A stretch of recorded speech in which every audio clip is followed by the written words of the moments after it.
खुश रहना भी आवश्यक है। मेरे कहने से खुश नहीं रह पाओगे आप। खुश रहने के लिए बहुत सिस्टम तैयार करना पड़ेगा। खुश रहना चाहते हो तो सबसे पहली बात है गलत काम बंद करना पड़ेगा। गलत काम सोचते ही मन में टेंशन आ जाती है। सोचो तो ही टेंशन, करना तो बहुत दूर है। आप सोच लीजिए कि हमको किसी के घर पे एटम बम मारना है, भारी टेंशन में रहोगे। मारने से पहले ही टेंशन शुरू। अब तुम फिर टेंशन करोगे एटम बम मिलेगा कहाँ और मिलेगा कैसे, उसको लाएंगे कैसे, और रास्ते में वो पुलिस जवान चेक कर लिया, पकड़ लिया तो क्या होगा। और एटम बम कहीं गाड़ी में ही फूट गया तो क्या होगा। फिर तुम सोचोगे घर में धरेंगे, घर ही में फूट गया तो क्या होगा। और घर में रखे और जांच हो गई तो क्या होगा। अब टेंशन, तुम गलत बात सोचे हो भी, लाए भी नहीं हो, खरीदे भी नहीं हो, और उलझन इतनी बढ़ गई है इसलिए गलत सोचना भी बंद करिए। और तुम्हारे सोचने से कुछ ऐसा होने वाला भी नहीं ज़्यादा। तुम मन में सोचो कि पाकिस्तान उड़ा चला जाए, कभी उड़ने वाला ही नहीं, बस अपनी माला जपते रहो फालतू। तुम सोचो कि जर्मनी धरती से गायब ही हो जाए, कोई गायब नहीं होगा, तुम खुद गायब होने वाले हो। इसलिए ज़्यादा अशुभ कामना किसी के लिए करो मत। दुष्टों से बच करके चलो, रास्ता बदल दो। गांव में ज़्यादा दुष्ट हैं, घर मकान बेचकर दूसरी जगह अच्छी जगह ले लो, वहाँ रह लो। नालायकों की गलियों से हट जाओ। किससे किससे लड़ोगे इन दुष्टों से। अब ज़्यादा थोड़ा दबंग भी रहो, साहसी भी रहो, बहुत डरो भी मत। अब ज़्यादा ही लोग नालायक करते हैं तो भगवान राम को भी अड़कर युद्ध करना पड़ा, तो आपको भी संघर्ष करना पड़ेगा। और संघर्ष जीवन का श्रृंगार है। कभी घबराना नहीं चाहिए आदमी को। उन लोगों से संपर्क मत कीजिए, किसी को अपनी सामर्थ्य की थाह मत बताइए कि आप में कितनी शक्ति है, कितनी सामर्थ्य है, कितना आपके पास पहुंच है, पावर है, ये सब मत बताइए। वाहवाही में भी अपनी पोल अपने मुंह से मत खोलिए, थोड़ा छिपे रुस्तम भी रहिए। लोगों को था ही न लग सके कितना ये पावरफुल आदमी है। पावर हो या कम हो, लेकिन कहते हैं मढ़ी हुई ढोल सब देखते हैं और इंतजार करते हैं कभी तो बजेगी ही।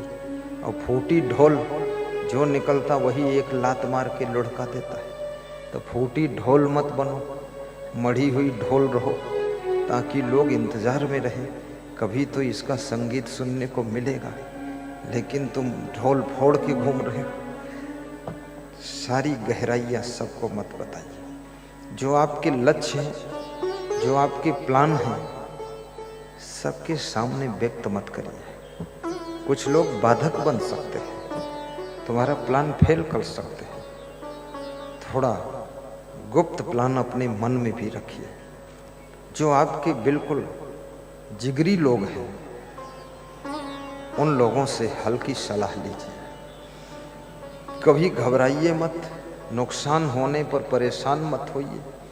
किसी की बात सहना एक बात, लेकिन नुकसान को सहना दूसरी बात, धन की हानि सहना तीसरी बात, सम्मान की हानि सह लेना चौथी बात, और समाज के अंदर अपना स्थान कमजोर होता जा रहा है, उसको भी सहकर मुस्कुराते रहना, ये आखिरी बात है।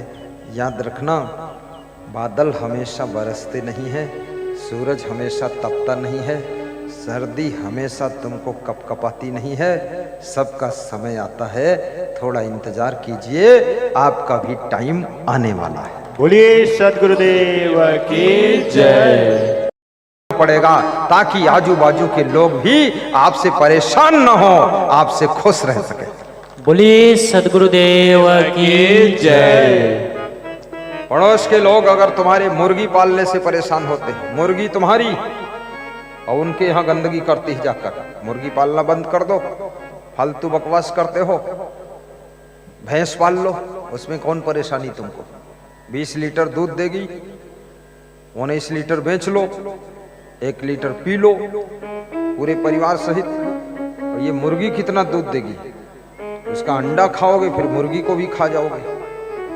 और मुर्गी इतनी गंदी है, सब कीड़े मकोड़े गंदगी घूरा का सब कचड़ा खाती रहती है। तो कचड़ा खा करके जो उसके अंदर जब बना है मांस मज्जा, वो कोई शुद्ध है? वो तो सब महामलिन है। और उसको तुम खाते हो और फिर रामा रामा हरे हरे बोलते हो, और मुर्गी अंडा घरे घरे बोलते हो। रामा रामा हरे हरे, मुर्गी अंडा घरे घरे। रघुपति राघव राजा राम, शाम हुई तो 200 ग्राम। ये कौन मॉडल की भक्ति है? भक्ति के मार्ग में मांस मछली अंडा शराब मुर्गा तंबाकू बीड़ी सिगरेट गांजा चरस अफीम, ये सारी गंदी आदतों को छोड़िए। दाल चावल सब्जी रोटी दही रस मलाई खाइए और खुश रहिए। और आप इस बात को गौर करिए कि हमारी वाइफ किस गलत आदत से दुखी रहती है। तुम्हारी गंदी आदतें प्रेम की धारा में बाधा पहुंचाती है। तुमसे जो लोग प्रेम करते हैं उनके प्रेम की प्रवाहित होने वाली धारा में तुम्हारी गंदी आदत बाधक बन जाती है। इसलिए इसको छोड़ो। आलस्य की भी आदत छोड़ो, गाली बकने की आदत छोड़ो, सही डिसीजन लेना प्रारंभ करो। पारिच्य कारणम अत्यंत धीरम श्री निर्सेवते, जो परीक्षक बन करके कार्य का डिसीजन लेता है, सोच समझ कर फैसला लेता है जिंदगी का, वो व्यक्ति सदैव सुखी भी रहता है, संपन्न भी रहता है, उसके पास संपत्ति भी रहती है, शांति भी रहती है। सोच समझ कर निर्णय लीजिए क्या करना है हमको। ऐसे अंधाधुंध में रास्ता पकड़ रहे हो, फिर आधे रास्ते से लौट के आ रहे हो। जिंदगी का सही फैसला कीजिए। जिंदगी की रोड वन वे है, इसमें यू टर्न नहीं हो सकता है। पकड़ो रास्ता, फिर चलना पड़ेगा। सोच समझ कर काम करो। 24 घंटे में 2-4 बार हंसो भी और विचार कर लो।